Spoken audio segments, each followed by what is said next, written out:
much easier. Yeah, and then you have that fallback.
Okay, we're going to call to order the Leechburg Area School District Public Work Agenda Setting Board Meeting at the Leechburg Area School Library at 7:11 p.m.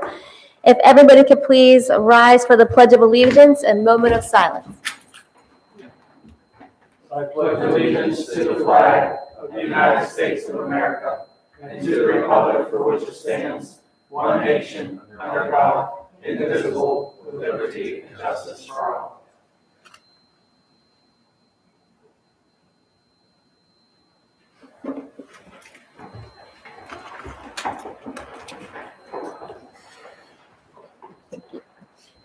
Okay, could we please get a roll call? Here. Here. Here. Here. Here. Here. Here. Here. Here.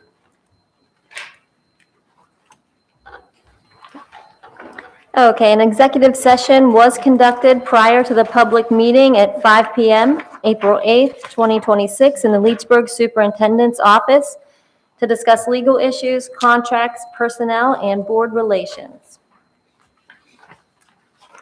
Moving on, we have no students present tonight, so any public comment on the agenda? No? Okay.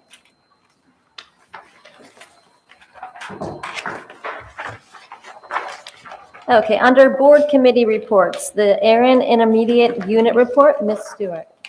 All right, we met on March 17th, and it was pretty much just a basic business meeting.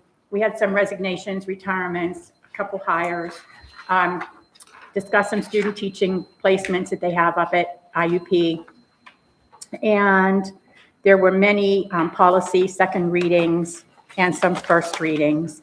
And then we discussed, again, the convention, not convention, that is being held on Tuesday, April 21st, in place of what we used to do where each district had a turn to host it.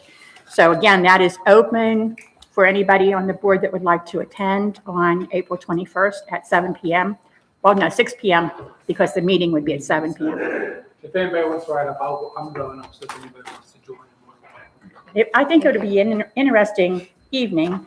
I can't be there because I'll be out of town, but somebody will tell me about it, right, Dr. Keefer? That's it. Okay, and that's it, basically. Thank you. Thank you. The Lenape Monthly Report, Mr. Lovelace and Mr. Leppish. Yeah, so we had, Lenape had their open house on March 12th, and they had 110 students attend. We had our second budget committee meeting on the 19th of March. That day also, they held their National Honor Society and Technical Honor Society program. So far, Lenape has received 292 applications for next year. Last day to apply is April 13th. We held a special meeting on April 12th to discuss expanding and relocating the welding program and the natural resource program. And they are hosting their prom April 17th, and our next meeting is April 16th. Perfect. Thank you.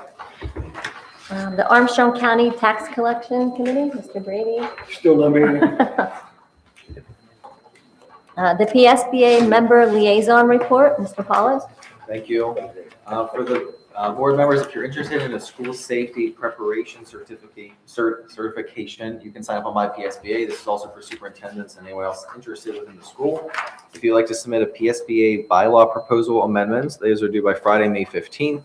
And if you haven't done so, please complete your required school director training on my PSBA. Thank you. Perfect. Thank you. Under administrative reports, Dr. Vargo. Good evening. Spring sports, they're full effect, full swing. Track has had multiple meets at Highlands, Deer Lakes, and they were up at Freeport today. Certainly, if you're interested, Mr. McKee or Coach McKee had put out a link for anybody to purchase track merchandise to support the program. Girls softball, their start off to the season, had a few tough games early. I'd hope to rebound tomorrow at Jeanette. Boys baseball's off to a good start. They're 4-2, looking to move to 5-2 with a non-conference game against Valley this Friday. And girls junior high volleyball, they're doing a nice job with a solid start. They have wins over Freeport and Springdale, so we're excited to see that. In addition to that, opening week for the Secret Garden. Dress rehearsal is Thursday. That's tomorrow. Shows throughout the weekend. Friday running through Sunday. So I believe Friday night 7:30. Saturday there are 2 shows, 2 and 7:30, and Sunday at 2 p.m. So hope to see everybody there. Tickets are selling fast, so please reserve those. NHS is starting Change Wars throughout the week there, so that's a fundraiser. And then end of April, we have a tentative time for NHS, the new inductions and that ceremony. Once the date's confirmed, either myself or Dr. Keebler will inform the board of the date and the time of the ceremony if anybody would be interested to attend to watch, hopefully a number of students be inducted as new members into the NHS. On that note, Mrs. Prorock and Mrs. Martin, they had taken the 11th grade students to the Armstrong, Indiana Career Fair. And they, it was a good experience, but I think in addition to that, they received some positive feedback from Susan, the director of Curriculum and Education and Technology. So she wrote us a brief message to Dr. Keebler and Mrs. Martin. She just told us that our students who attended that day were remarkable. While they were waiting to leave, I guess they kind of struck up some small talk with Miss Manns and offered to help kind of tear down the event. Initially, she said no, but then she accepted their help, and she said they got right to work, did an excellent job, and she was just really impressed with the soft skills and would like to thank them. Ironically, they were so good that we are not in the soft skills challenge, but we won rewards for the soft skills challenge. So she had sent us gift cards, because that's what typically the winners receive for the participation in those events. So we just received those gift cards today, and we handed them out, and she hopes to see our students maybe participate in that in 2027. Some of the notable students were Caden Juris, Nick Hilty, Mason Bertino, Garrett Jones, Stephen Sengen, Tanner Reed, Matt Riley, which is not shocking to me. I'm happy to see that. I would question her judgment with the last student, which would have been Jackson Vargo. So I don't have to take that for what it's worth. So, but I'm happy that they are representing our school well, and kind of the character things that we want to see, outside of here at Leechburg and doing those things. So, good job to those gentlemen there.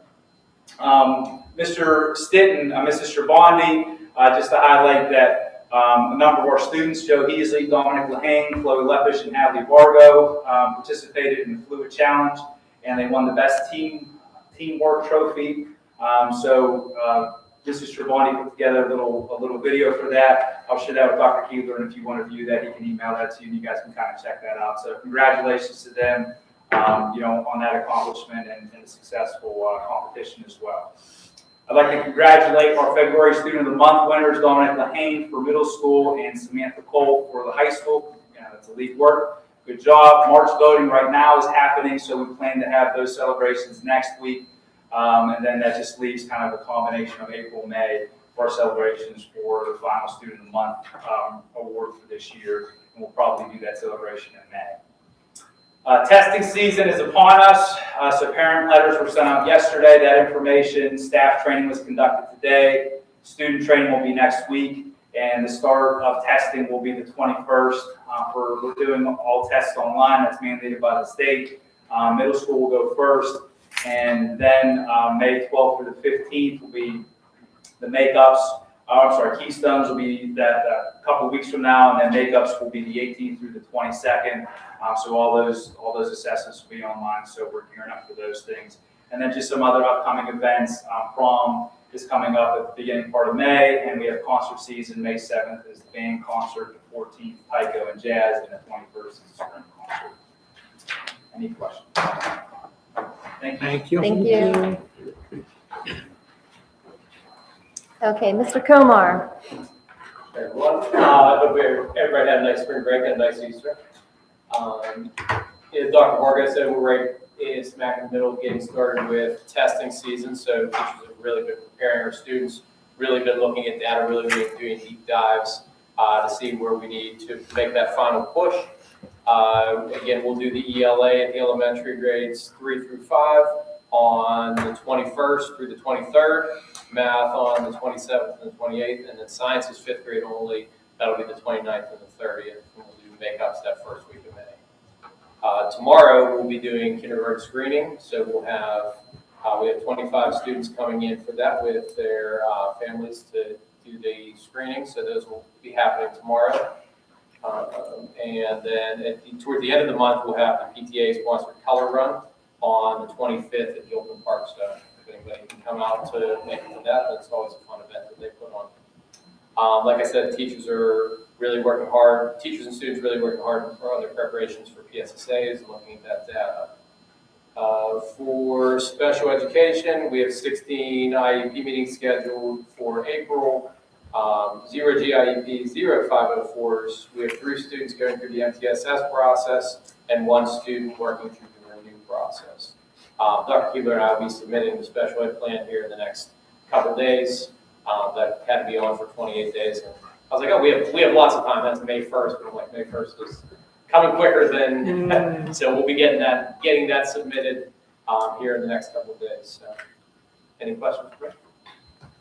All right, thank you. Thank you. Thank you.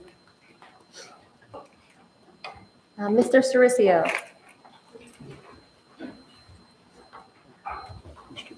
Good evening, everybody. Just a few updates from buildings and grounds. Connected back to the boiler replacement project, we did finally get our 3 quotes in for PM program for those boilers as well as the ones in the Baker building. And I'll be getting with Mr. Chaplin to review those, and see where we can fit those into the upcoming year's budget. Grounds, as we all know, the wet weather continues to be a challenge as we just endured the wettest March that we've had in a long time. However, we're going to use this break in the action that's on us right now to try to get caught up on mowing and field preparation for both baseball and softball. Upcoming general buildings and grounds items, we completed a few of the railing repairs. I don't know if you folks managed to see that or not on the Baker building. We got somebody out to get those repaired and in place. And this past the spring break, we utilized that time with the custodial staff to further experiment with some different products for floor care for this upcoming summer cleaning season. And I think we have found the products that we want to use, and now it's just a matter of logistics of how we go about getting done everything that needs to be done. So that's all I have for you. If you have any questions for me. Thank you. Thank you so much. Mr. Barker. So sorry. Good evening. I have some updates from the Information Technology Department. I have 2 things on the agenda today. One is for the consideration of renewal of our Sentinel-1 contract. That is our endpoint virus detection that we have on our PCs. It's a really good deal because it's through the statewide consortium that all the public schools are able to get in on, and that's through ID 28. The second item on the agenda is disposal of assets. We found a buyer, a vendor that will buy some unused iPads that weren't being used. We'll get up to $50 a piece for about 11 iPads. Other things that the department's been working on are some application updates. We finished some technical items regarding the School Spring, which is the Power School applicant tracking system, moving everything from a paper-based system to electronic in terms of new hires and internal positions. Secondly, we have integration with Google Classroom installed with our new Canvas LMS, our learning management system. And the last application piece that we made improvements on was completing the technical components for Smart Futures, which is career education and workforce development software. So we're also looking forward to the summer. We're in the process of working on some new hire paperwork for a summer intern, and we're going to source that from one of the Leechburg students this year. In previous years, we've gone out and gotten college students, but we found somebody that as long as everything goes well, he'll be starting, and that'll be a nice experience for one of the Leechburg students. We're also looking for anyone who wants to get community service hours over the summer. Since we'll have that program up and running, we'll be able to do that as well. We're focusing more on Chromebook damage collection in terms of outstanding fees. We crunched the numbers and we found since we started the Chromebook protection program through one-to-one insurance, we've gotten $5,990 collected through that. We waived about $6,000, and that is when we sent out a bill to say we didn't get your Chromebook back, or we're missing a charger or something, and we'll get that back. Now, however, since we implemented the program a few years ago, there's $21,000 of unpaid Chromebook damage fees out there, and which is a large amount, and if we continue down the path, it's an unsustainable amount with the slight budget deficit that we have and hardware costs going up 25% or so over the summer due to the AI data centers. We're going to really look at doing a better job collecting some of these unpaid damages. So I included in your packets today just a promotional flyer. We've got this up around the schools, and we've got this out to the community in terms of the Chromebook insurance program, and we are seeing a slight uptick with enrollments in that. People do have to pay their outstanding fees before they enroll, and it's only $25 per person per student, so we encourage people to do that. Also included in your packet today is a student Chromebook usage and care guide, and what this does, it explains a little bit more about the insurance program and the expectations that we have for our students to take care of their Chromebooks. So, and of course, our students, once they graduate from the district, get to keep those Chromebooks when they graduate. So that's another incentive. So, board policy 629, financial obligations does include the options the district has for outstanding fees, not only technology, but also library, textbooks, outstanding cafeteria fees. Consequences could include prohibiting those students from going to class trips and school dances, withholding the report card, and not permitting students to walk during graduation ceremonies. So we do have those options as we try to get these collections increased. We do have some envelopes going out in the mail, about 8 families with the most amount of outstanding fees. Those should be hitting mailboxes tomorrow. So looking forward to making improvements as we go on for the rest of the school year in IT. So any questions? Just one. Do we need a student and parent sign off on this? We will have it, so they go over that part, and that's what we've been looking at as we move forward. We had a conversation in my meeting last week, me and Mr. Parker meet weekly on updates on stuff that we're looking to possibly go out to try to find a vendor to help pay for the insurance with it, which would then save that part on a lot of those costs that we found out are kids that have left and we never got anything out of it. So we're stuck on them turning in or just disappearing on it. But yeah, we're looking into what needs to be done on that, and then that'll help reoccur bringing that money back. Yeah, I don't know if there's like a bulk program where if they only turn in like 15 or 20 throughout the whole year, you know, it wouldn't cost us as much. Yes, it was trying to keep it instead of doing, hey, if 100 come in, Yeah, but we were looking at, my thought is if we can find a corporate sponsor through a technology company, being small that we are, and even if we were more specific on the middle school, because it's really our middle school kids who have the most damage to the, which makes sense on the age and what they're doing with it, trying to balance out where the highest biggest bang for a buck would be if we went on that sort of thing. Thank you, Mr. Barker. Thanks, everybody. Thank you. Thank you. Ms. Grimlin. Good evening. I do have a few things to say this time. The last time I was here a couple of days before I came up. I've been here 3 months now, and I'm feeling much more comfortable. We're trying to introduce some new menu items and get up our participation. Right now, breakfast is at 44% participation.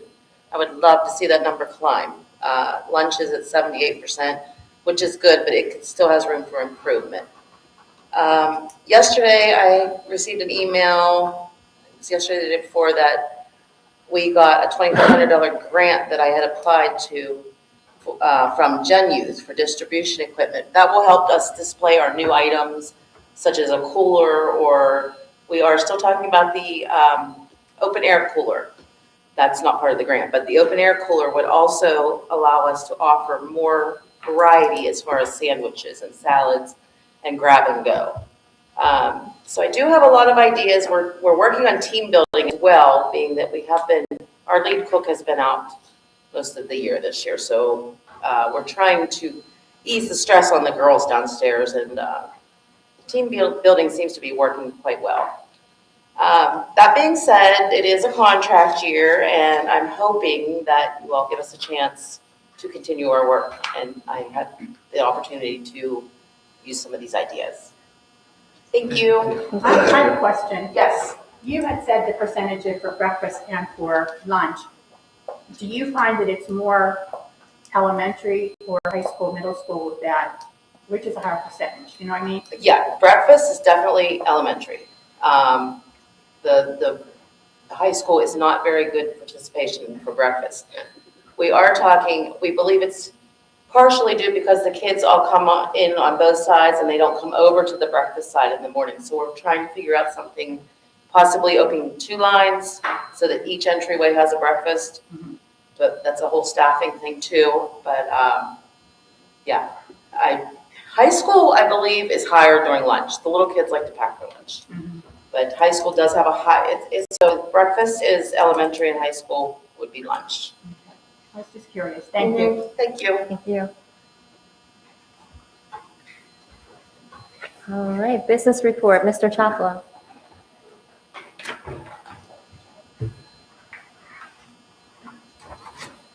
Thank you. Good evening, everybody. Attached this month are our March cash reconciliations and financial reports for your review.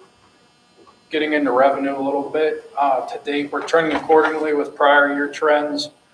Unfortunately, our interest income is lagging behind due to the state subsidies being late, us not getting those until November, as well as our cash on hand being $2.1 million less than March of 2025. So interest income's lagging behind. I'm a little fearful it's not going to hit our budget goal, but we're doing what we can with our good interest rate through Dollar Bank. Expenditures through March, we're sitting at $12.2 million, which is $2 million higher than last March, with our primary outlier being the $1.4 million paid to McClure for the summer boiler project. And then on top of that, just salary benefit increases, that typical trend from year to year. As Ms. Grimplin stated, it is a contract year. We did receive 2 bids from 2 food service management companies. Thank you to Ms. Stewart for her time this afternoon to assist Dr. Keeler and I in scoring that. So we will bring our recommendation to the May meeting for that approval for the July 1 contract. Getting into the facility budget, it's an unfortunate position we're in. As Mr. Cericio updated you, there's a lot of different things that have been going on, a lot of things breaking. Getting into it a little bit, repairs and maintenance services, object code 432, which is right over your guys' head, but there's $60,000 in that budget for this year. We've currently already expended that due to service calls for failing equipment. As we continue with the 26-27 budget, Mr. Cericio and I will be bringing more preventative maintenance agreements to your guys' attention that we're going to try to fit into the budget. With those, it's going to help alleviate these service calls for air conditioning handlers, frying out, motors going bad. He knows the detail a lot better than me. I'm just trying to riddle off what he informs me about. But it's just alarming that we're in March. We've already expended that budget. As he stated, we fixed the railing that came out of capital projects, that fund, just so we can get safety and we're compliant, because it's a huge liability. Moving on, the volunteer service tax credit's on for your approval this evening. It's an absolutely great program, great thing that the district does for volunteer firefighters in our area. We had 7 people submit the necessary documentation to get that credit back on the real estate taxes. Some more facility stuff, not my specialty. Border landscaping quotes on for your approval as well. That's repairing a drainage issue and the parking at the West Leechburg ball field. That will also be paid out of the capital project fund. There was $27,000 in there, $4,000 coming out for that railing, and I believe this quote's just around $7,000. So still fitting within those funds, just necessary things that need done so things don't deteriorate further. Another thing on for approval, Turnley Robertson and Associates. Chris was here the other month presenting our audit. It's agreement to go through June 30, 2029 for our yearly audit services with them. West Arm Therapy contract, we've had them for a very long time. This is an extension through 2031 to continue our PT, OT, and code services with them. And their rates were very competitive. They've only got up a couple dollars from years ago, so we're happy with that. PSEA Health and Welfare Fund, that is our dental and vision agreement for benefits. That renewal's on for approval for next year's rates, and I'm very happy to report finally no rate increase on something, so we're happy to get something there. Also on tonight is the McClure amendment. Dr. Keebler and I will get into this, but I'll be asking for you all to table this as the district works on finding cost-saving measures, primarily through our medical insurance, with the hopes to address more capital project needs in a bond next summer. To me, when we met with bond counsel, it was just silly to take out a $2.1 million bond and pay over $4 million through the term of that bond. Whereas if we are able to get a hold of our expenditures that we have the ability to control, we can put more into the district in the needs that we have. And we'll get into this little presentation here. I know we're getting into budget season already. We'll be bringing our proposed final budget in May, but I just wanted to have some discussion this evening before we get to next month.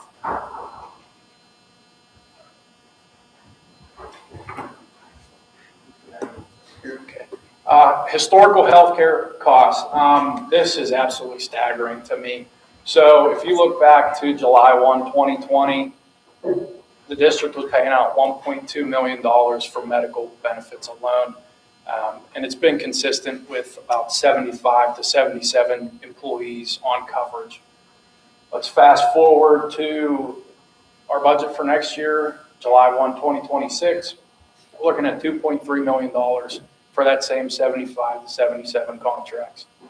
Unfortunately, we don't have any employee contributions to help us offset that cost, so we eat that full cost.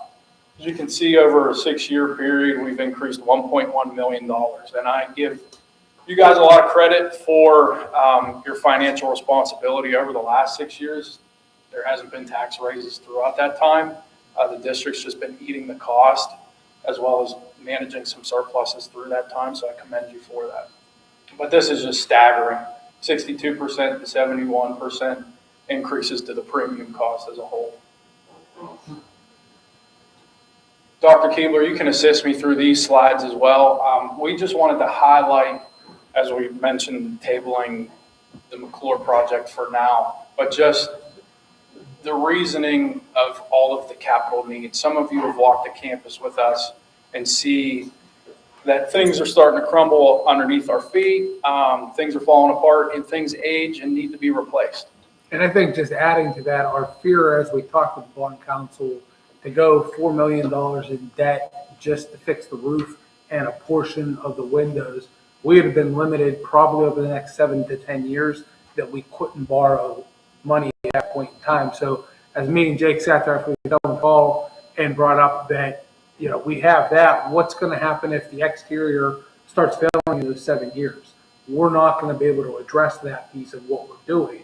So it goes back to where we've talked over the last 3 or 4 months, really digging into our expenses to look at that. But if we can control some of our costs internally there, let's look long term and ultimately looking at a 15 to 20 year plan that, hey, if we set this up right, we do our planning now moving forward into next year, we can then address the needs and hit everything at one time. So now, as we're paying our bond, if we get the correct savings, we're thinking we can try to get towards, not only we pay the bond, we start putting some money aside so that in 20 years, something happens that we have the money to replace it, not trying to pull from the fund balance that we're preparing for the future on that. So going back to what we started talking about on here, they presented us earlier in December. And just to piggyback what Dr. Keeler said there, as I stated with the capital project funds, when we have the surpluses down the road to move funds to capital projects, that covers us to do the repairs that pop up like now. So that's what we're trying to get to down the road. We're looking 5, 10, 15, 20 years down the road rather than on a year-to-year basis right now. So just the first part that was all on there, we talked about the roofs. We do have 26 roofs here. Only 6 of them are currently under the right contract of, say in a 25-year span. We have about 8 of them that were put on in 1995, and there were some other ones that were in 2000. So as we look at that, there would be the other 19 roofs that really need done. That was part of the project that we were talking to. We are going to have some occurring costs to deal with what we're dealing with right now, because we have a couple that are leaking and failing, but looking at how do we manage to get through trying to come up with a bigger plan. And I take that we were short-sighted on what we were doing in the first place of saying, hey, this is immediate need. But as we back that up, we need to look long-term on that. If not, we're going to run into some bigger problems that we're not going to be able to cover. So we'll work on those pieces as we have planned for the big picture. The windows and doors, we had part of them. We were going to break that down to get part of the windows, but then we would still be piecemealing it as we go. Our new plan is to try to take care of all of them that were not done the last time.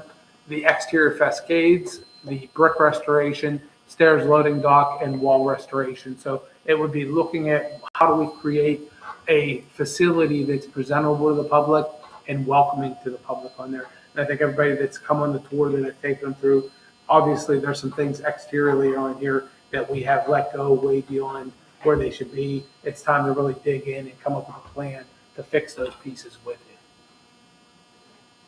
As we've talked about in our restrooms, we have some piecemeal restrooms with that. Every one of them are different with that. We have 18 restrooms in the district. We did put this in as the DCED grant, and I'm hopeful, as I gave a copy of that to Jeremy Diaz up at our meeting when we were just with Senator Pittman. I'm hoping that it's on there. Anybody that knows any politicians, DCED money's totally coming from some of our politicians and some of their people on the state level on that. Continue to talk about that, because if we get this grant, we put it in for $2.5 million for the restrooms. That's money that would come off that we wouldn't have to do. This would be a matching. So it was, I believe, 1.6 million they would give us. We would pay that, or 1.8, I believe, in the 600,000 we would put in. But that would be a tremendous cut of what we need to spend, and we couldn't put that in place prior to them awarding the grants. Now, last year they only did the CTCs on that part of it, so we're hoping it comes to some school districts. And even if it's not all of it, maybe we get some of it to cut some of those costs down for the next big plan. And as you can see, this is what we would like to have as a standardized restroom across the whole facility. So when you come in, it's welcoming. It looks much more appropriate for where we're at that we've let them go. Our roofs, as we talked about, we do have 2 right now that are in rough shape that I'm going to be pulling with Mr. Cerisi of trying to figure out how do we get through the pieces and get through another year with them. But at the cost of where we were at, we just didn't want to tie our hands and really limit futuristic pieces of what need done and limit it. So we will address that in the summer of 27. And you can see all the different pieces of roofs we have. There's a couple there, the multi-purpose room at the elementary, the part next to it, half the elementary, and the gym roof and the other roof there in the admin building are the only ones that were updated recently in the last 6 to 8 years. Everything else is beyond that. The exterior, as we showed, and you can see somewhat in the picture, anything you look at, you can see the 2x4s through the walls on that part of it. They're not failing right now, but there was no way I could say to our community, hey, they're going to be good for another 10 years till we can borrow money. So we have to make sure we have a plan of how do we address that. The next slide shows some of the options that were presented. These are not the only options, but there's 3 different types of pieces that we can put on as we make that decision for what the future of the building will look like as we go through that. Windows and doors, as you can see, some of them are failing. We have a couple that are really bad with that. Once again, we were pulling, I think it was 41 out of 280 windows we were going to address with this part of it. This will allow us to address all the windows on there so that every window will be within the last 8 years and give us some stability moving forward with that.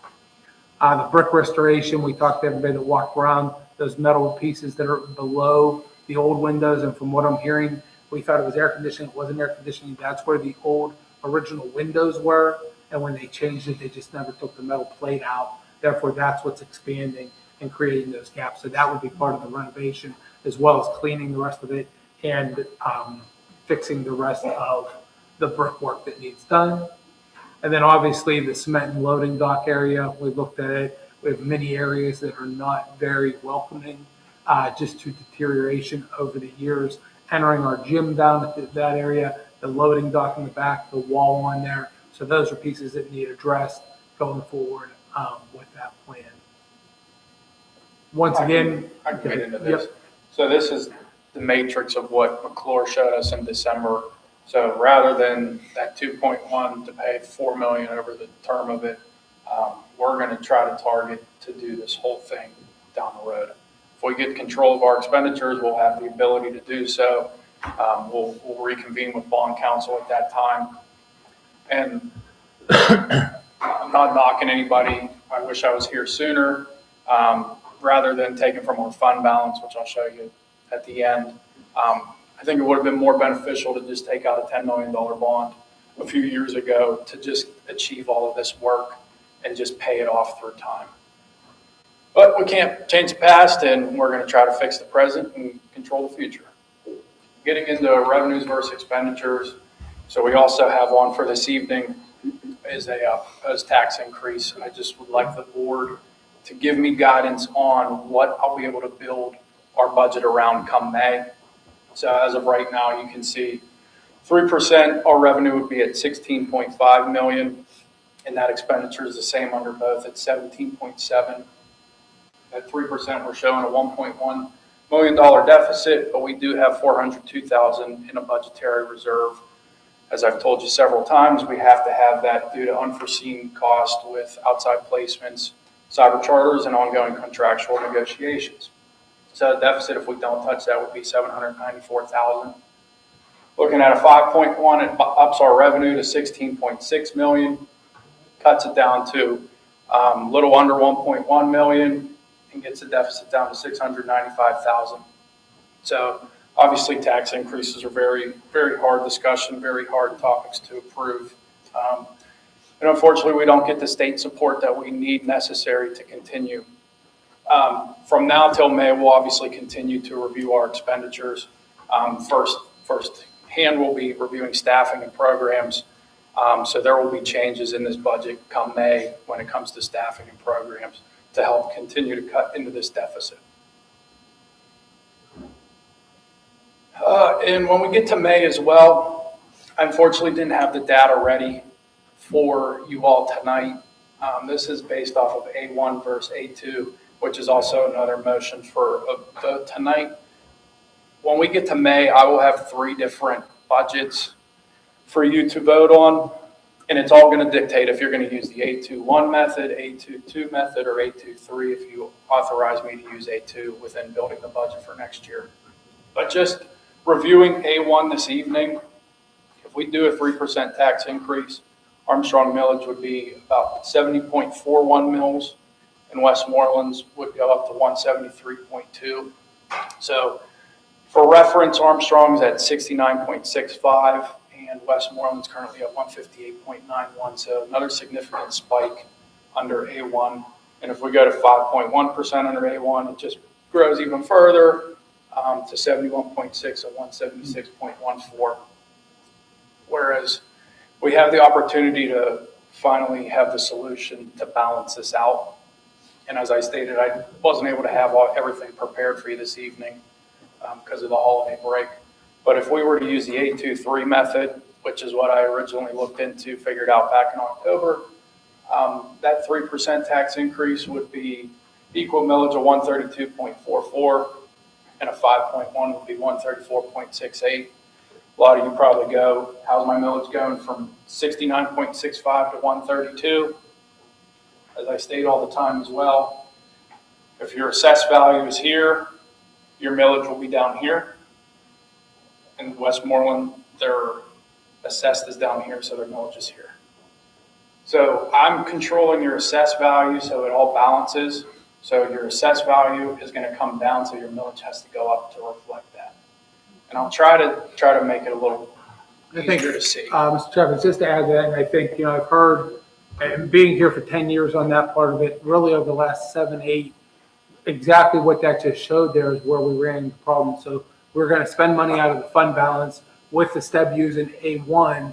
It was kicking it to West Leechburg 14 mills. And I listened to the board and even hearing the board last year as that part of that. How do we add another 3 mills to that when it's already going up? Because it was so disproportional as it kept going up before 2017, 18. If it went up in Westmoreland, it dropped in Armstrong. And then the next year it was going back and forth. And really with the assessed values and what the counties have done, Armstrong County has continued to appreciate. It's really thrown that out of whack. So part of this piece of what we worked on, and Jake come in, like I said, I'm thankful he got here. We weren't out suing Westmoreland County on that. He's able to come to a solution of taking that market value and recreating the assessed value. He'll be able to show you what that looks like. But that's why there was always a chance of why we never raised taxes on there, even when it was needed.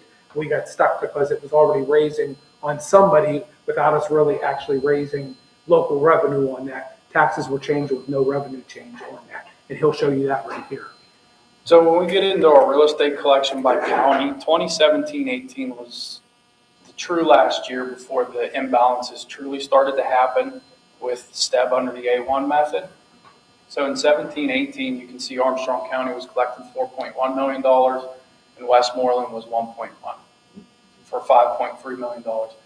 This part makes me sick to my stomach, but we get into it. Armstrong is down to 3.5 and Westmoreland is down or up to 1.3, but our total collection is down to $4.8 million. So we've lost $500,000 in real estate collection because of the unfortunate circumstance the district's been in with the unbalance and just trying to control millage increases through the years. If we had $500,000 in our budget for this year, a lot better ballgame. But we're going to try to fix it. And I just want to highlight, if we do the A1 method, Armstrong County's collection would be 3.6 and Westmoreland would be 1.4 for a little over or a little under 5.1 million. 5.1% under A1 would be 3.6 and Westmoreland 1.5 for 5.1, just under 5.2.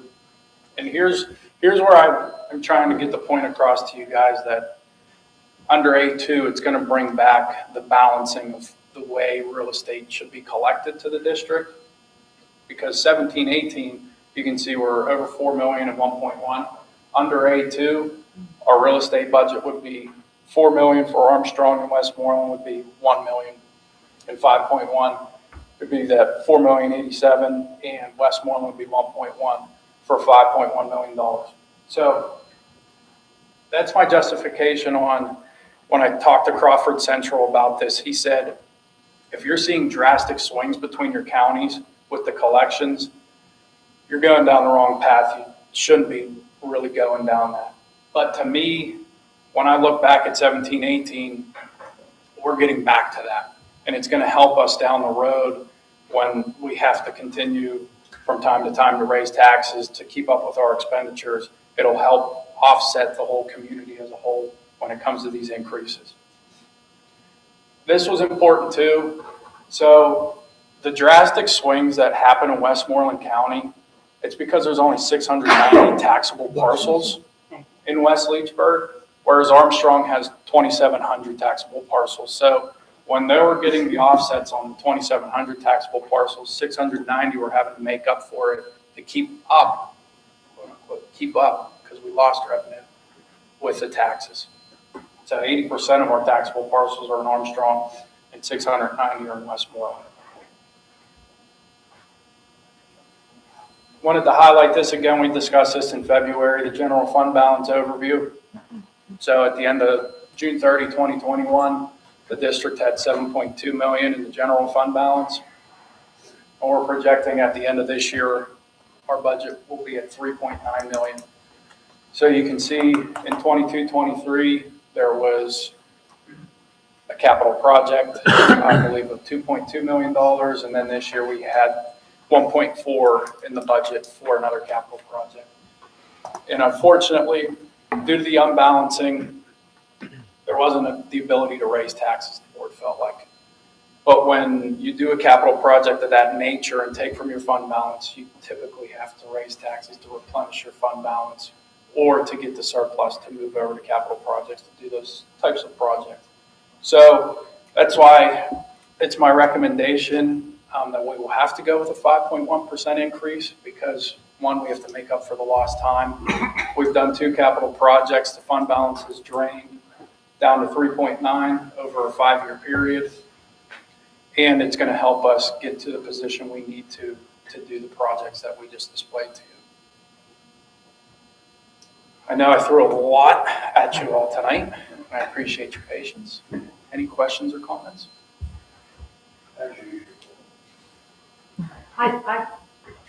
I'm not the financial wizard. You showed that on the one screen. It showed the 3.1, it showed the 3 and the 5.1. Mhm. There's not that big of a difference in the numbers. There's that, as to what the totals are of what we would get. It didn't look like that big whenever you're talking about that much money. 100,000 more. 100,000. You're talking about millions. So, Yeah. Unfortunately, our real estate base isn't one that would reflect millions of dollars difference. When it comes to these percentage increases, we're talking hundreds of thousands of dollars. And between the 3% and the 5.1, as some of you stated, it is $100,000 that would help us with the potential cuts that we'll have to present to you in May to close this gap. And I think just adding to that, as we've discussed in past conversations as well as here, of the difference on that of the compounding interest that would help bringing that in, whereas if it's here now, it's there forever. We haven't put those increases in. It hasn't been there. And that's why ultimately, I can't commend the board anymore for going 8 years without a tax increase. Sometimes it might be a little bit disproportional. It hurts in the long run, but it was really fiscally responsible as we got there to get to that part. As you saw the pictures and going on, my fear would be is if we don't go to the index this year and we get hit with a couple more projects, such as the railings at $6,000 or something else goes on. If we don't have that money collected now to do that, it puts us further behind on that part of it. My goal would be is to get there, get it financially stable on there so that we don't have that. But then as we look at that 15 to 20 year plan, what does it look like as we go through? And maybe it's a number of, hey, every X increase, we'll make an increase of 2%, whatever it is. I think as a board, I need to guide you so that we have a plan with that, so that it makes sense for what our costs are going to be increasing as we go through that. And Ms. Stewart, as you stated, it would be awesome if we could be raising taxes off 5.3 million like it was in 17-18, because possibly would have only been a 3% increase because we would have had that additional 500,000 Yeah, we're only already. taxing that 4.8 versus the 5.3. Yeah, we're going to be going off of that 4.8, 4.9 on an increase. So is there a way to show us, and you probably have before, what the residents would pay with the 3% and the, I'm not tonight, but the next time? Yeah, so when we get to May, that was going to be a part of A21, A22, Okay. A23 to show that breakdown for the residents, because it's going to bring that balancing based off of market values. So it will be the equal taxation at that point. And I can show what a tax bill increase would be within Armstrong County and within Westmoreland. That millage is dropping and their assessed is staying the same. So what that slight decrease would be on their end. All right, thank you. But tonight we have to decide which one, but we're not going to see the results. If we just decide on one of them, why would you have to show us both if we already made the decision? It was at the board's request that I show all 3 methods under A2. So that's meeting with them last week. I didn't have enough time because of the holiday break. Right. And I wish I did. It would have made everything so much easier. And it would have made my life easier because I wouldn't have to do 3 budget's And going I to think if we don't decide between 3 and 5.1 tonight, you'll have to have 6 budgets prepared, showing the two different, it'd be A21, A22, A23 at 3% and at 5.1%. All right, so, And that was the okay, I get it. So discussion, you yeah. want to show us if we had done this, like, you want to show us the 3%, would you show us the 3 different methods with the 5.1? Yes, or a Okay, 3%. all right. If- Or 3, whichever the choice Right, is okay, that is. okay, all right, whichever, okay, I'm good now. And my big thing is with the switch to A2, it will help the district control what the increases will be year to year. Because we are in full control again. We're not relying on the state and STEB, their reflection of numbers. It will be based off of what we're doing here. We're having full control again. And it goes back to what we talked about last year when we passed the budget. You know, when it was jumping certain numbers, it was above the index, but the state really only looked at the district. So we didn't raise taxes at all, so we weren't above the index at all, but one side or the other was going. So that will never happen again as long as we have it set up now. This will drive us through that. And that's where we talked with Crawford Central, and I know the whole way back when Ms. Edinger was here and she looked at, they were doing A1, they did A3, they ended up at A2, and they've done that for the last 3 years now. They finally got that under balance once they figured it out as well with that up at their district.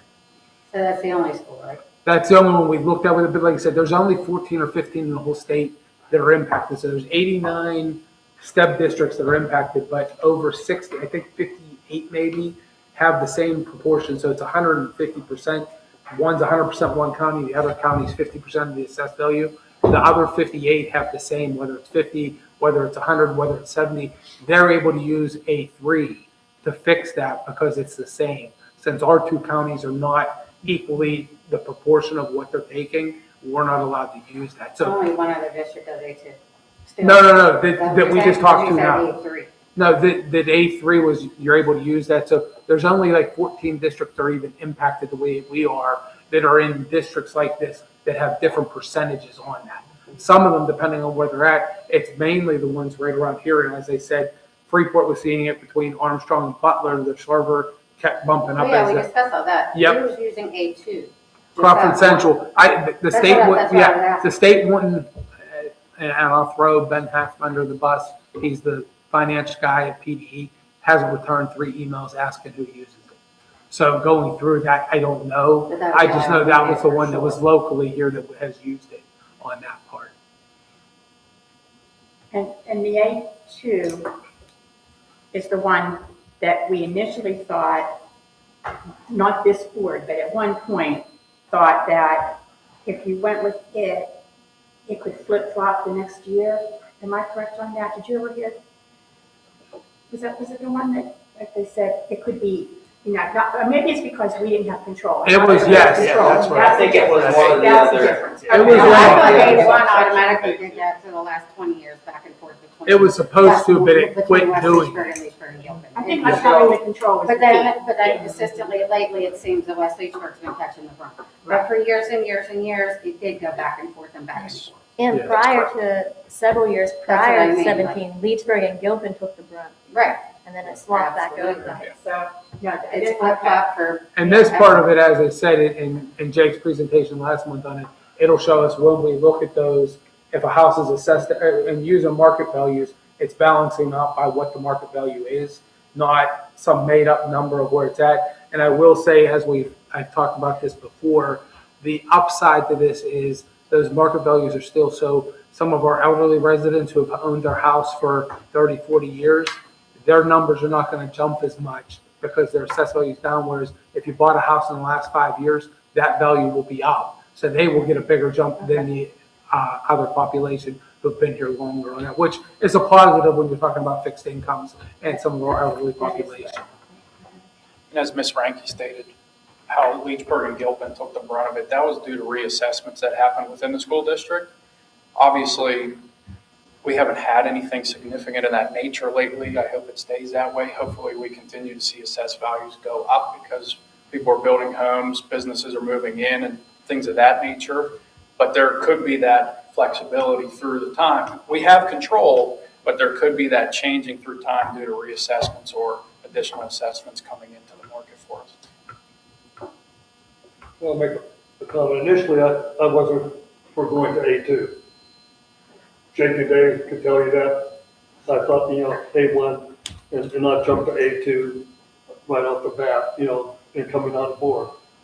But, seeing all the financials we went through, Danielle reached out to Abby Major, to talk about this also. Abby referred to going to Chuck Pascal. Dave and Jake have done a hell of a lot of work from the financials. They brought in Chuck, they had a meeting, and through all the discussions, I said, yeah, you know what, they changed my mind in going to A2 and hearing from everybody. And Jake has to do like, the 1, 2, or 3 for the A2 options. They don't give us a good idea of where it sits for Gilpin, for Leechburg, and for West Leechburg, from that standpoint. And in the past, when I was on the board, we did have spikes.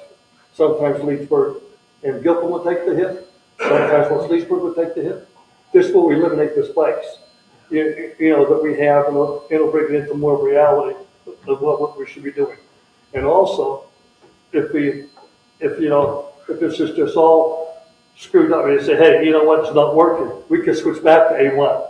We're not stuck in A2. Yeah, you can every year if you want to. It'll throw the jump. Yes, we have the option to make it work. And really, like I said, this one gives us that option. I've always said this for the last 2.5 years on that part since I've been here.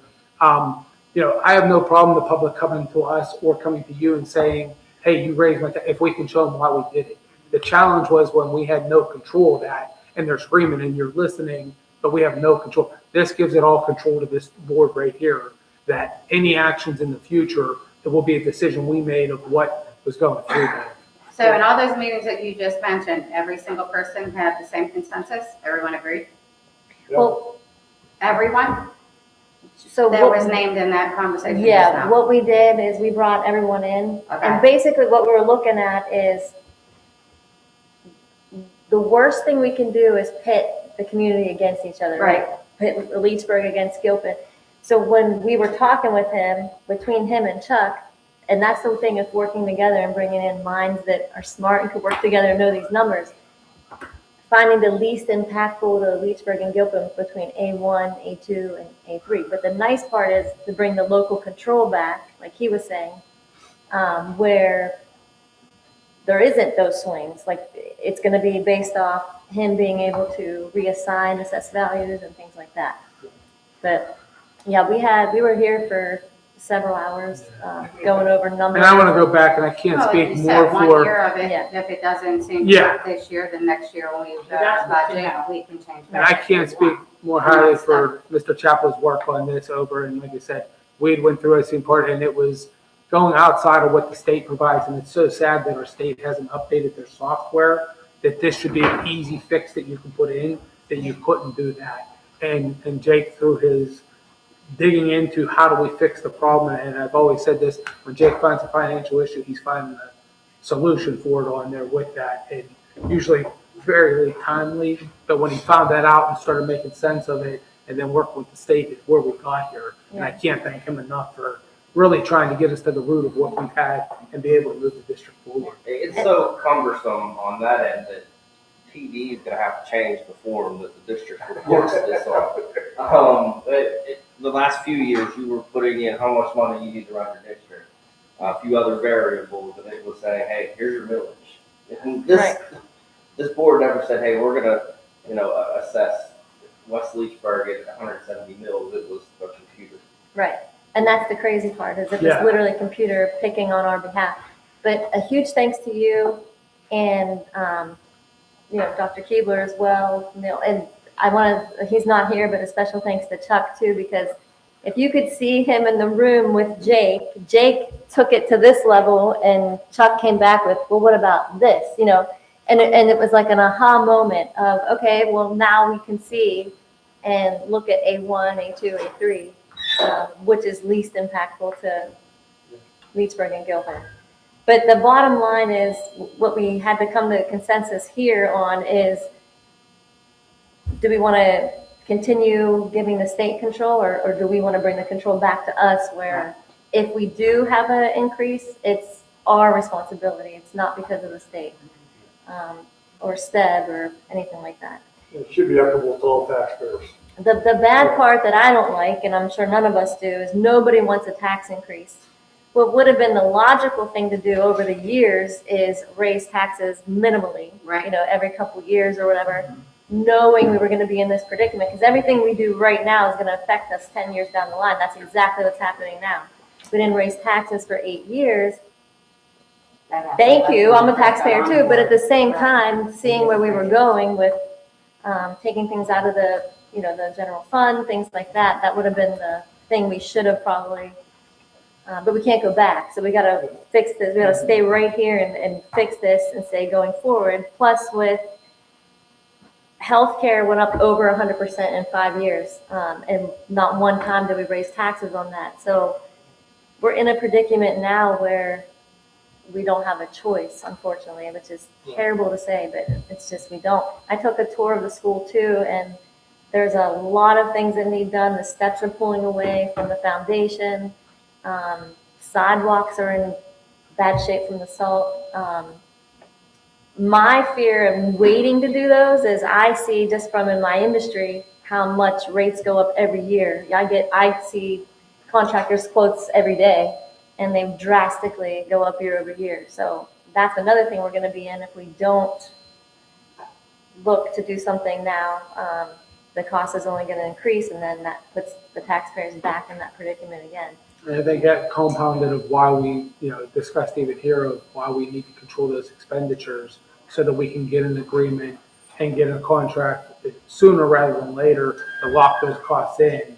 So we're not waiting 14 months to do a last second piece of that and make sure those costs get down, because roofs are going to go up. But how do we minimize that gain to get the bigger picture solved on that piece?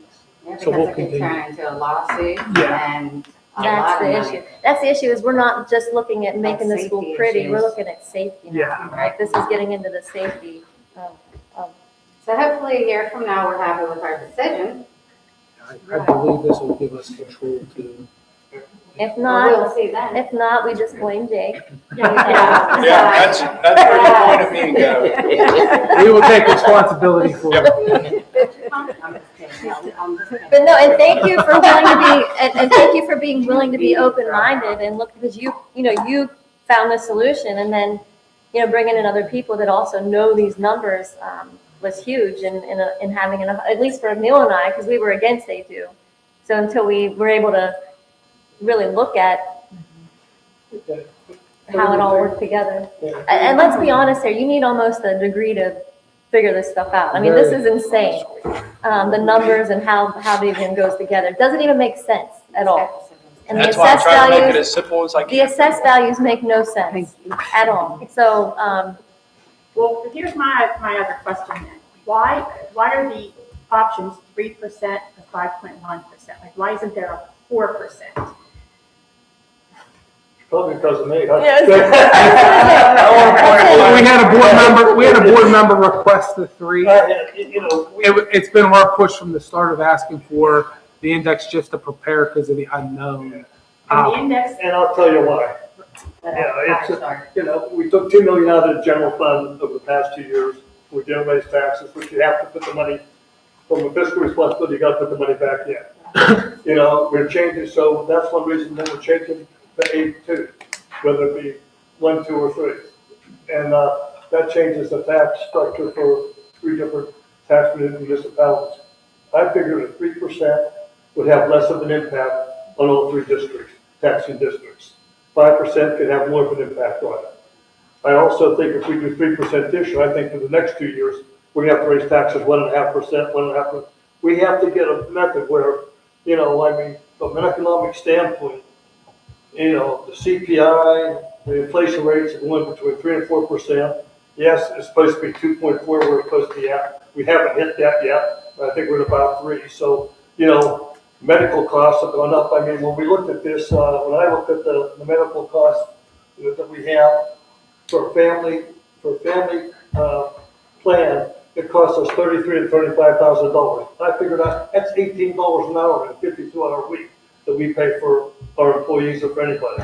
And it's, and it's higher in the corporate industry.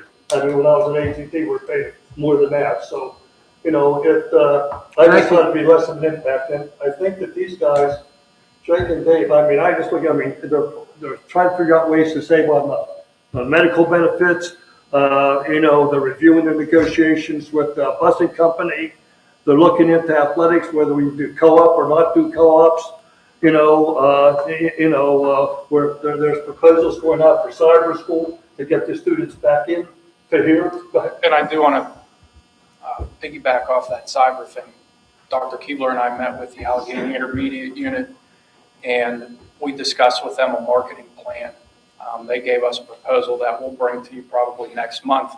It's a great opportunity to partner with them to help us. It's an unfortunate position, but public schools have to market and advertise. I'm sure you all see the cyber charters. They advertise and market. We just have to do our best to advertise and market what we have to offer here. Hey. Our in-house programs, our cyber program. They do have to say it's paid for by tax dollars. They do That have to was do just that. told to us. But it'll be a great opportunity to show off what Leechburg has to offer with the hopes of targeting a certain amount of families. My hope is there's 2 families that we could greatly benefit from bringing back in our expenditures, and with the policy that we have in place, it could truly benefit some of these people. It ties into that. We're also talking to our staff of people that have, such as my daughter, we have 2 people in 2 different school districts or 2 different industries that are getting medical benefits from both.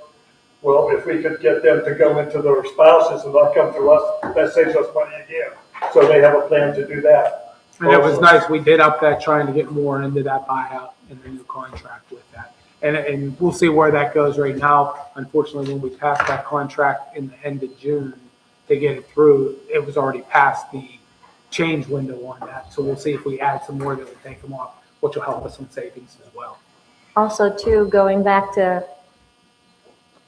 the budget and the tax increase and things like that, I will never vote to cut programs for the kids. Just won't do it. And we have the best of the best teachers, so definitely don't want to lose them either. Because in my opinion, that affects the children. Now we're pushing them to bigger class size, things like that. I refuse to do it. So, our hands are tied. And and there was no overspending here. I mean, if you go back and you look, because we looked at all of this over a history of a 10-year period of time, and the big kickers were the cyber and the healthcare. That's what caused us to be in this position at nobody's fault. Well, if we didn't pay for cyber school, that's $900,000. We have a balanced budget. And so what does that mean? That means we have to talk to parents and send their kids to cyber school to tell them, come to the Leechburg Cyber School. Because then we don't have to pay that $16,000, $18,000 to $28,000 out to the cyber schools. It comes back to our district and we keep it here, or. Yeah, it's about 20% of that we pay, and our staff takes that, which they get rewarded for helping that online. And it's a lot less than paying $15,000 to $18,000 out for cyber students. So we want to get the cyber students back into Leechburg Cyber School, which was a good ploy to do that also. I think, like I said, we're hopeful that plan, as we roll it out, do a little bit more marketing and have, as Dr. Vargo's worked with the staff 6 as well, to get the canvas where we really have a platform that's welcoming for them, and it'll allow us to be more competitive with that online program. So Dave and Jake are working hard to figure out ways to save us money, new programs to get into, bring money back into the school district, and I think we're doing a hell of a job. Yeah, you guys are doing great. I mean, and just so everybody knows, Dr. Keebler had a good talk with Senator Pittman tonight, and a lot of it was about the cyber charter. So, just We'll trying continue, to like I said, it's a continuation. Even some of the things, they did make some great reform on it, but it's probably something we won't see for 6 or 8 years. So how do we continue? And it's really just presenting data to them on what we're doing. It's not a fight of it. It's here's the facts, here's the numbers. That's why I gave our lawsuit to them, because I know they don't know the numbers of certain ones, and there's some of them that are much better than others on that part. They can do much better on that part of it to try to balance it out. Yeah, and also. When you look at this here, we're having a budget meeting, talking about all the expenses. Jake puts them all out there. Does the cyber school do the same? No. The cyber school just takes our money. They don't have to show their budgets to anybody. There's no public budgets shown by cyber schools, which is not transparent, no transparency whatsoever in doing that. And if you look at the studies out there, cyber schools, Pennsylvania ranks 31st out of 50 states in cyber school educational attainment. And it's just the facts that are out there. And I think too, a big push on the state funding issue. The formula gave us, what, 115? Yeah, and 115. it wasn't even part of the adequacy. We get the equity, which the adequacy is, it's so far off. It benefit, and they know that. Like I said, I've heard from inside on it, they've known that. Senator Pittman has supported that it's wrong. He didn't want to do it in the first place, but there were too many of the legislators from the big districts that used numbers and spending that got those numbers up to them. So I have a feeling it's going to come back. Hopefully, with some of the information we put out, maybe some of the districts such as ours could be helped through the DCED grants, so we can get $1 million, $2 million out of that to help compensate for some of those less funding that we've gotten from the other sources. Yeah, so as a board, we have a lot of homework to do this year with doing that, going Yeah. with you to these And we'll continue to meetings, get trying the to push get. going through. I'll be out in Harrisburg on the 5th, working to get into their door again to push the same agendas, so they're hearing it multiple times. Yeah, because I think the more of us that show, kind of like tonight, was a good showing, No, I think of us. it's great to get up there. Well, I think my question was answered, and we went off on a lot of different tangents, which were important to hear.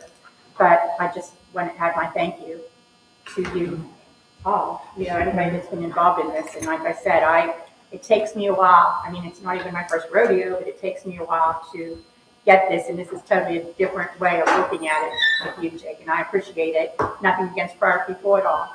But anyway, I'm satisfied right now. Anything else? Thank Thank you you. so much. Thank you.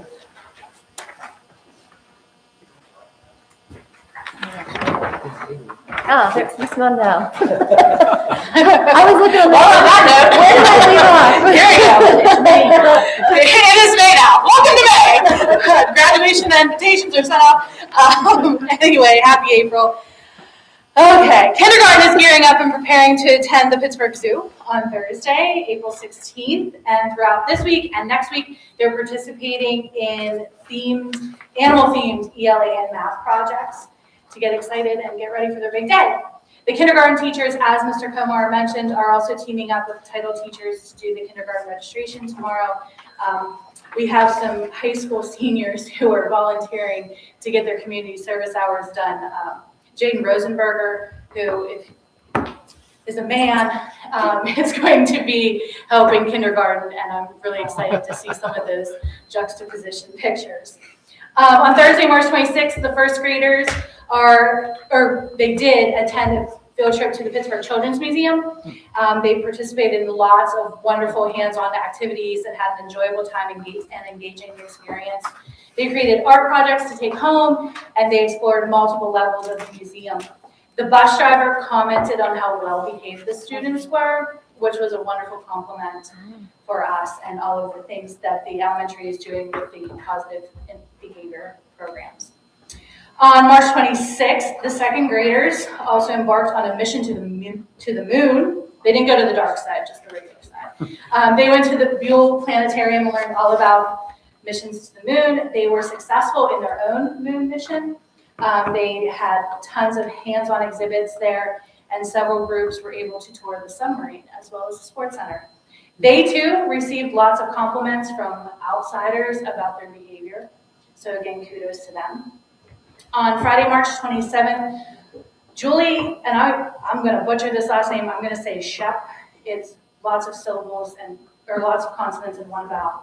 But she's from the 4-H program, and she had other 4-H members with her. They visited kindergarten and first grade.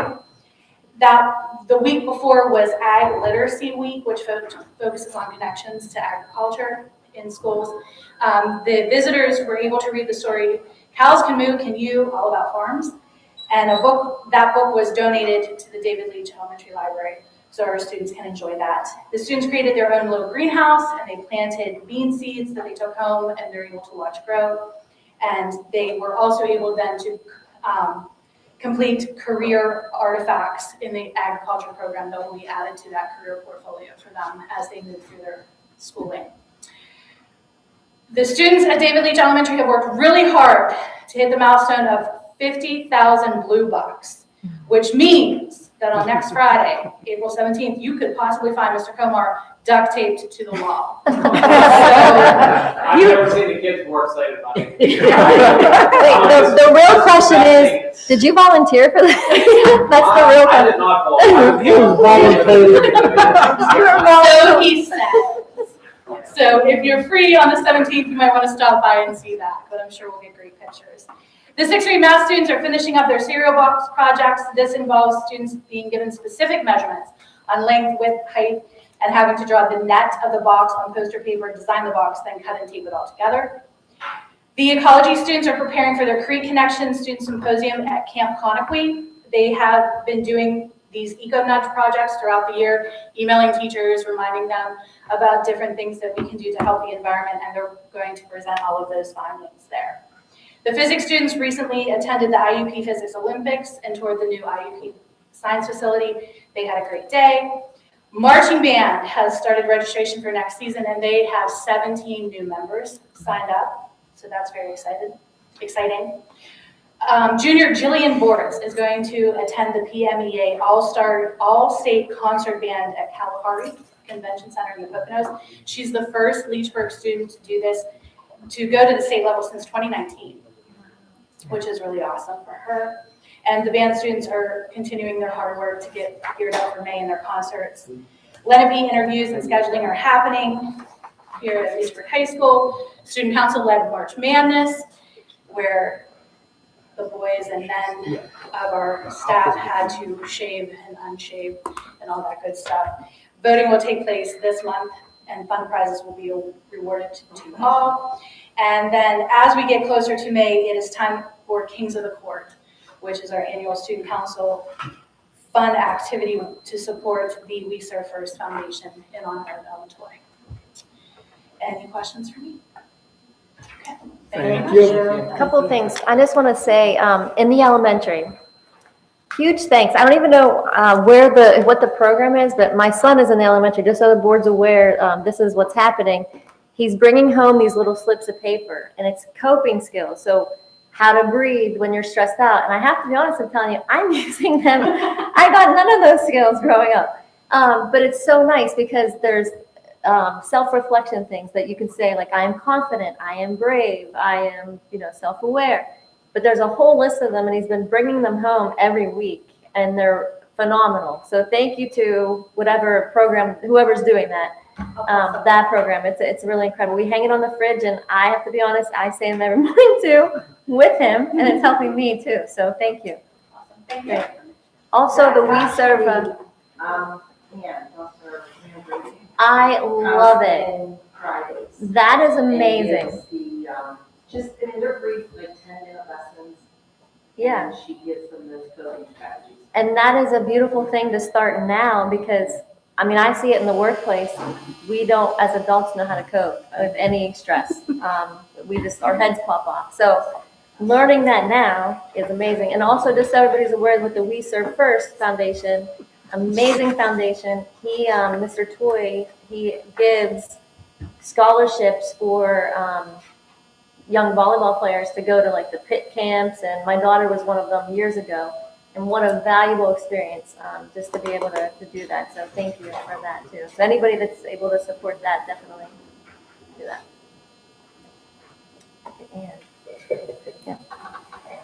Yeah. Okay, moving on to personnel. Is there any discussion on the 2026-2027 athletic supplementals? No?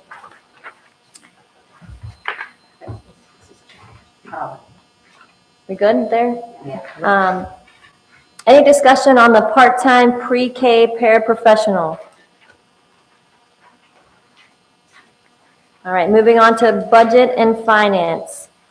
Any discussion on the following items? The checklist, the April financial dashboard, the March 2026 budget transfers, March 2026 cash receipts, the March 2026 food service year-to-date expenditures, March 2026 food service year-to-date revenue, the March 2026 general fund balance sheet, the March 2026 general fund year-to-date expenditures, the March 2026 general fund year-to-date revenue, March 2026 Leechburg cash reconciliation, the treasurer's report, March 2026 profit and loss statement, March 2026 ProSoft general fund treasurer's report, and the March 2026 student activity balance. Any discussion on any of those? All right. Moving on to 8.3, any discussion on the Boulder landscaping quote? Oh, I'm sorry, did I say that? Oh, I'm sorry. Any discussion on the 2026 official tax credit register? Thank you. All right, now any discussion on the Boulder landscaping quote? And this one's for the board to decide. This was part of the, is this the one, Mr., for up at the our baseball field? So anybody that's been up there looking at the washout of the turn, it's been really muddy and turns into, and there's ruts all through it. That's what this quote's for on there. We can take the recommendation of Mr. Chaplow of whether the funding is available or not, but we wanted to get it on there just because it is an issue up there with what's been going on. This would clean it up, put stone down on the turn, and clean up the cement where the drains are to get that stuff done. And do we have funding available to do that, or? If the board decides to approve this, it will come out of the capital program. But it is something that's a major issue that we've looked at over the last couple of years. And as we were up there, as it was wet, as we heard the wettest March in a while, it was a major issue on that part of it. So we put it on here for discussion. Does anybody have any questions? Did you give us a cost for that? Was that separate? It was on, I believe it was on the quote. Do you remember the? 7? Okay, I thought so. It was for them to dig it out, clear it, put some, I think, big 1A or whatever it is down, and then put stone on top of it and have it cleared up and take that hump off on the top part of it. Any questions? Mr. Cericio, thank you very much too for all you're doing with everything. Okay, under 8.4, contract extension with Turnley, Robertson and Associates. Any discussion on that? The 2025-26 Aaron IU 28 Mutual Aid MOU. Any discussion there? Under 8.6, the 2026 through 2031 West Arm Therapy Services contract. Any discussion on that? Under 8.7, the 2026-2027 PSEA Health and Welfare Fund, the dental and vision renewal. Any discussion there? I know you kind of touched base on that. Yeah, again, it's great to not have an increase. Yeah, for sure. Maybe that might be the only thing in the world that has That's not right. increased this year. 8.8, the 2026 through 2029 San Antonio 1 quote. Oh, I'm sorry, Centennial 1 quote. Any discussion on that? Under 8.9, the STEB option for 2026-2027 preliminary budget. Any discussion? I know we just kind of had that. Anything further? All right, under 8.10, the proposed tax increase for the 2026-2027 general fund budget. Any discussion there? I think we'd have to have a roll call vote, whether it be It's the 3 two or options, 5.1. Yeah, for sure. Under 8.11, the McClure, This we're will be tabled, tabling this. yes. Do we need to You'll need a motion to table. motion? Okay. Next meeting, correct? Perfect. All right. It's No, voting after one. tonight. No, I meant, Yes. yeah, Right after this after one. this one. All right. Under disposal of equipment, under 9.1, the iPads 5th generation. Any discussion on that? I know Mr. Barker touched base on that. Thank you. Under field trip request, 11th grade to West Shamokin High School for the career fair, March 26, 2026. This is a retroactive approval. Any discussion there? Under 10.2, selected region band to Kalahari Convention Center in Poconos, Pennsylvania for the PMEA All-State Band Festival, April 22nd through 25th, 2026. Any discussion for that? Special Education Department to Camp Gayasuda for team building, May 6th, 2026. Any discussion on that? The 4th grade to Carnegie Museum of Art and History for the field trip, May 15, 2026. Any discussion there? 5th grade to Acrisure Stadium for the field trip, May 22nd, 2026. Any discussion? LHS Band and Choir to New York City for 2027 Spring Music Trip, March 17th through 20th, 2027. Any discussion on that? It's the St. Patrick's Day parade. It's true. Oh, boy. I might ask to go now. Who's chaperone? I was going to say, anyone chaperones, I'm volunteering. Yeah. All right, under use of facility, under 11.1, maintenance custodial, Baker Building, room 438 for union meeting, April 14, 2026. Any discussion on that use of facilities? Cheerleading at the high school library for the parent meeting, April 29th, 2026. Any comment on that? Leechburg Youth Baseball Association, the high school gymnasium for youth baseball pitcher day, May 8th, 2026. Any discussion there? That's a good idea. They have it inside. Yes, for sure. Yeah. Under 11.4, the Senior High Student Council High School Gymnasium for Kings of Court to be determined in May 2026. Any questions on that? All right, under fundraising requests, I'll just read them both. If you have any discussion, to stop me. The senior class, nothing bundt cakes for senior week. Activities March 16th through April 8th, 2026. This is a retroactive approval. My only thing is whoever is selling those should hit me up. Okay. I think I missed it. Did I miss it? Okay. No, because I'm not telling you this weekend. I'll email you. Thank you. The Senior High Student Council, Kings of the Court, for volleyball for We Serve First Foundation to be determined in May 2026. All right, under the professional development request, 13.1, Kristen Martin Counselor Meeting at Aaron IU, March 30th, 2026. This is retroactive. Any discussion on that? David Keebler to the PA Rural and Small Schools Conference at Mountain View Country Club in State College, April 29th through May 1st, 2026. Any discussion on that? And there'll be a slight decrease in that cost because I'm not going to stay out. It was ending at like 11 on Friday when the agenda come out. So I'm going to come home Thursday night versus staying an extra night on that. So it'll be a little bit less when it comes back. All I can say is fight on stage.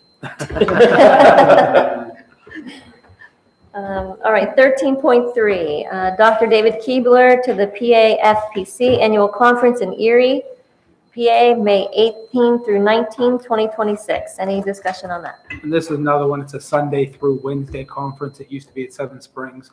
As part of the federal program, I'm required to attend one of them. I'm just going up Monday afternoon and coming home Tuesday evening with it just to spend one day so that we get our requirements and hit the pieces I need to be. I don't need to be there for 3 days on that part of it. All right, thank you. Under curriculum, 14.1, the Seton Hill College and High School. Any discussion there? What is that? We're going to switch and get our credit for college and high school through Seton Hill. It's much cheaper for our students than what the other ones were. Even for WCCC, it's a better option for our kids. And just going off the personal part of that, my high school daughter, who's a senior now, has 21 credits. Kiski uses it on there.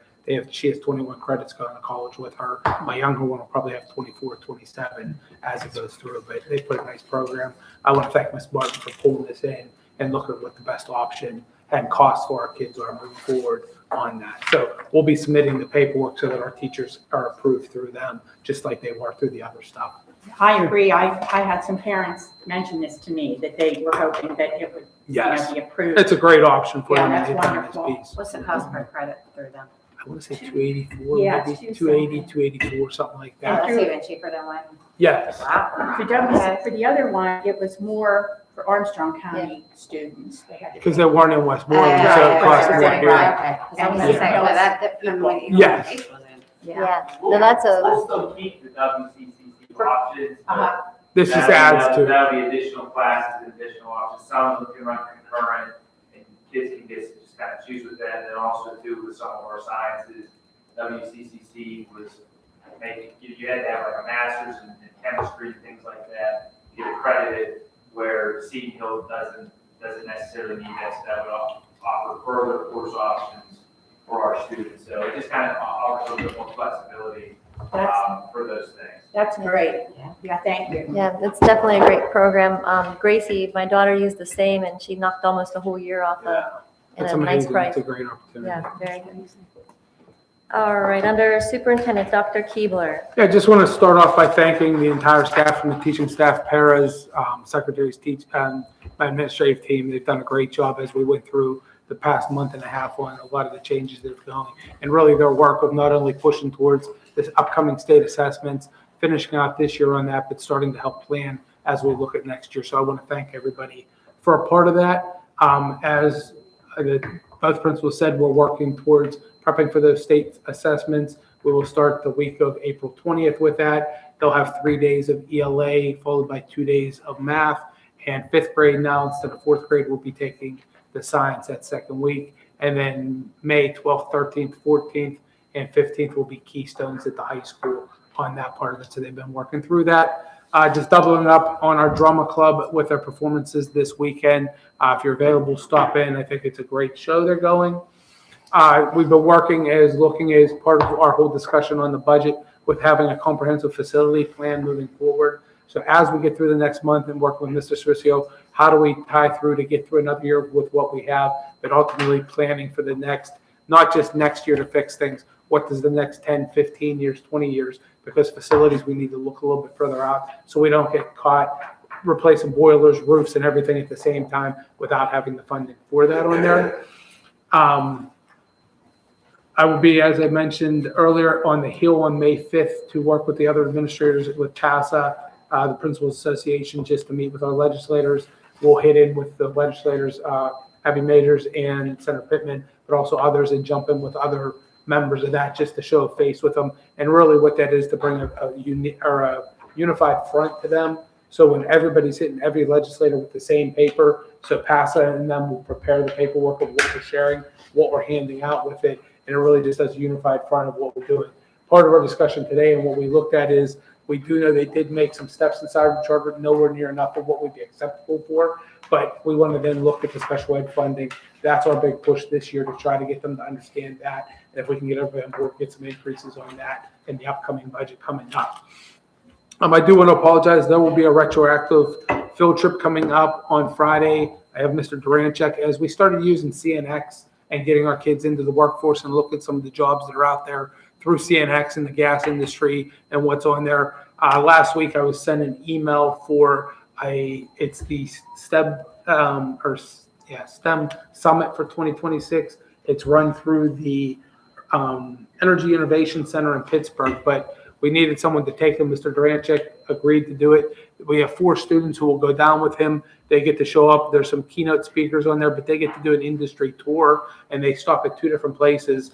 The tour stops, there will be the options. We have BNY Mellon, Carnegie Robotics, CodeJoy, Highmark Star Center, Humotech, Google, Titan Robotics, Heavy Robotics, Microsoft, Nina Systems ARA, Pittsburgh Water, Hellbender, Bloomfield Robotics, Moonshot Museum, Robotics Factory, Tech 25, Sheets Innovation Center, UPMC Surgical Technology, and Alpha Lab. So these are some of those pieces that are out there for us that a lot of our kids don't get down to see. We're trying, as we've been working with, and as I've talked with, our really reinvention of ABC Create. How do we transform into these workforce places? This will give those 4 students a shot of looking at that. We're really looking to get those kids identified that they think they can go into the career with that it's a great position for them on there. So I think it's pretty neat to see that and really starting to get our kids involved in doing those things as we go forward. And other than that, just submitting the state forms, as Mr. Comar said, the special ed plan's up. Most of our other forms are updated through the state on there, finishing up some PIMS reports on there, and just trying to prepare with Mr. Chapel for the budget and moving us forward. I have one question. Sure. The snow makeup day? Yes, so I will bring that up. I didn't have it on the agenda and I just realized it here. So we can't vote on it. We can have a discussion on it. So my thought on that piece, and I first thing I said to Mr. Delfonso, as soon as I walked in here and realized it wasn't on there. My recommendation, and I'll put it in there, we can retroactively approve it if everybody's okay on it. I would like to do a snow makeup day on May 1st. We have an in-service day with that, but do an early dismissal for the entire student body. And if they're going to the prom, they could be dismissed at 10 a.m. That would allow them to get out earlier than the rest of the staff, but it would give us 2 hours at the end of the day to still do professional development with the staff that we're trying to do. And the other part of that is it would be a PSSA makeup day. So if we're here in the morning, we can get some makeups done for that week if we have any on that part. So if they don't get dismissed at 10 a.m., if they don't come at all, is there going to be? Yeah, they need to be here. I'd say And I'm gonna go back to, and you know, my personal, I get that accountability where we're failing in society.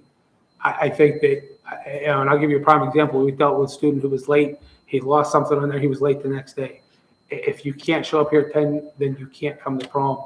I would think that if you want to go to prom, you're gonna show up. I'm more thinking of people that may have appointments, but the fact that they can leave at 10. Yeah, I think 10 o'clock Not that many is, people yes. are gonna No, have I think there's nobody gonna be there. I think at 10, that allows, if you bought a prom ticket, you have that, you can leave at 10 o'clock and you're free to go get ready I for mean, that's the other thing I was worried about, because I know it turns into an all-day event for, especially the girls, but boys too, as far as picking up the tuxes and all that. Yeah. But I think whenever you initially had said about having to be there, even whenever it was just one.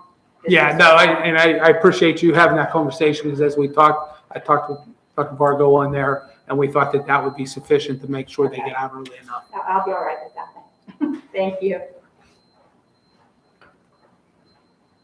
Anybody have any other questions? Did you ever comment? Well, I just want to say, I know you're concerned about the girls, but very few of them do what we used to do. Like, they Oh, they don't don't? spend all day at the beauty thing.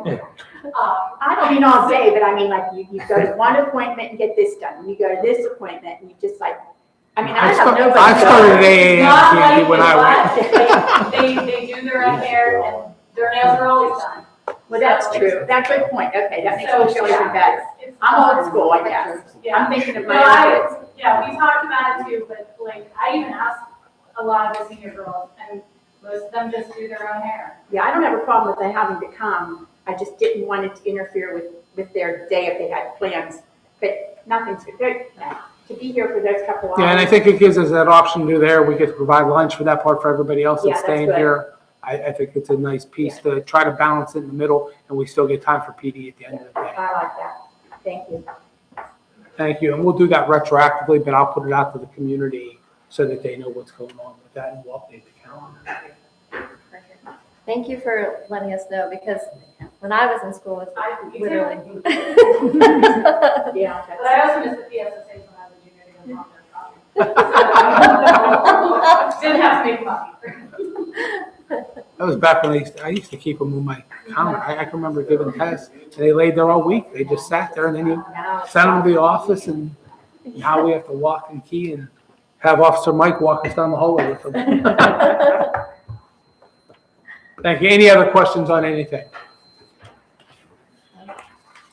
All right, any public comment on non-agenda items? All right, a motion is needed to adjourn the meeting at 8:50 PM. Second. All in favor? Aye. All opposed? Motion passes. Okay, second.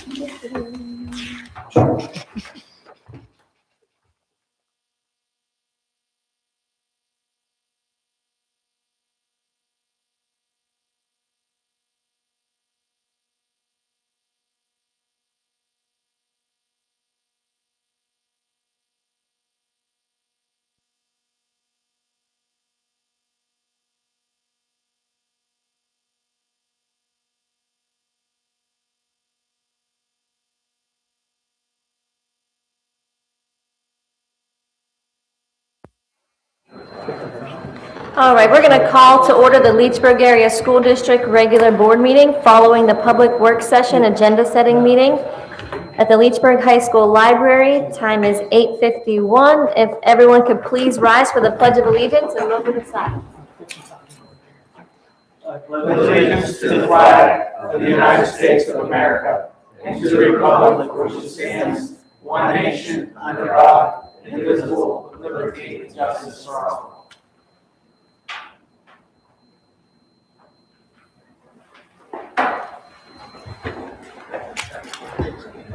All right, if we could please get a roll call. Here. Mr. Brady. Sure, I'm sorry. Here. Here. Here. Here. Here. Here. Here.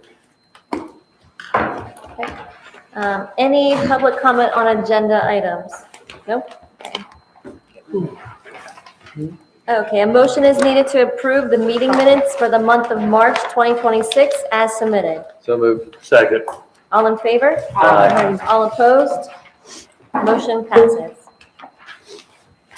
Under athletic supplementals, a motion is needed to approve the following 2026-27 athletic supplementals as submitted, pending successful completion of all required paperwork and clearances.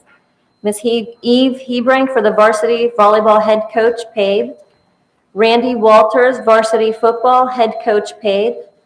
Devin Brown, varsity boys soccer head coach paid. Kirsty Musco, varsity cheerleading head coach paid.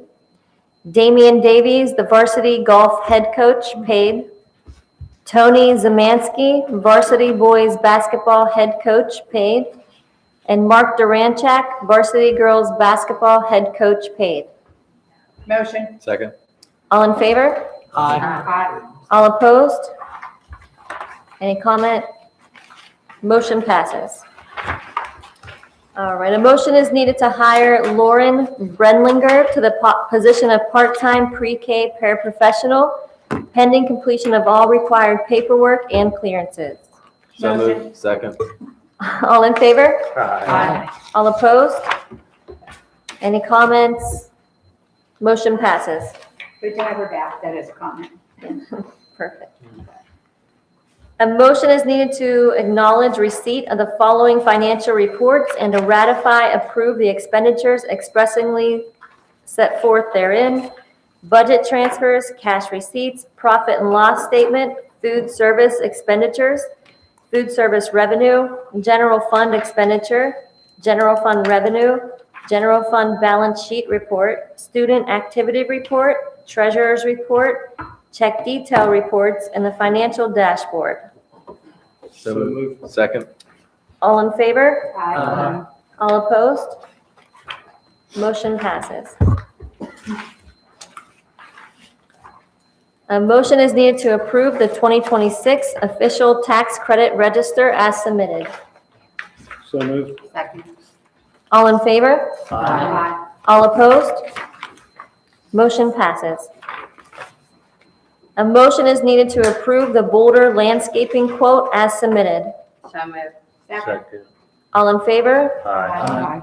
All opposed? Motion passes. A motion is needed to approve the Turnley Robertson and Associates LLC contract extension through June 30th, 2029 as submitted. So moved. Second. All in favor? Aye. All opposed? Motion passes.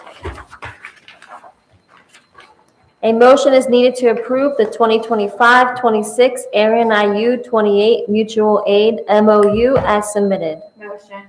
Second. All in favor? Aye. All opposed? Motion passes.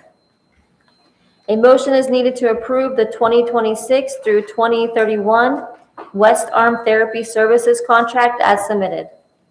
Motion. Second. All in favor? Aye. All opposed?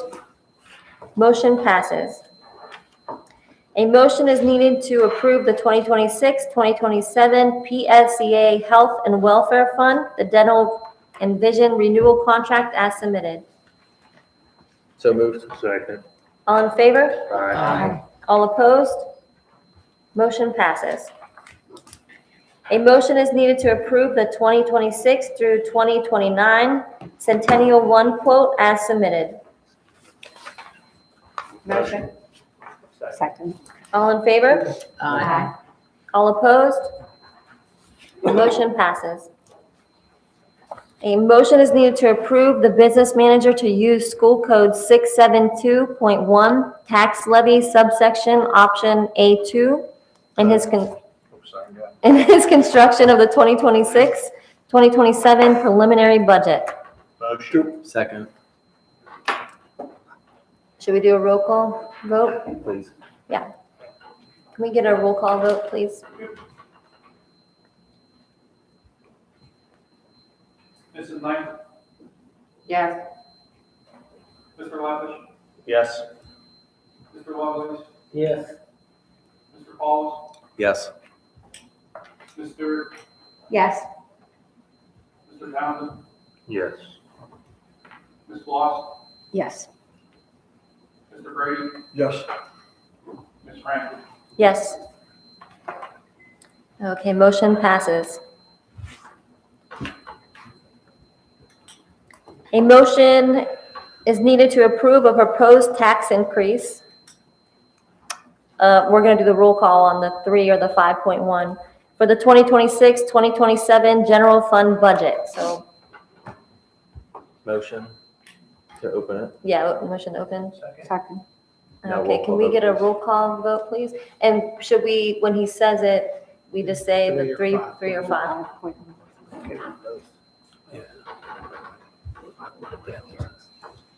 Mr. Lavish,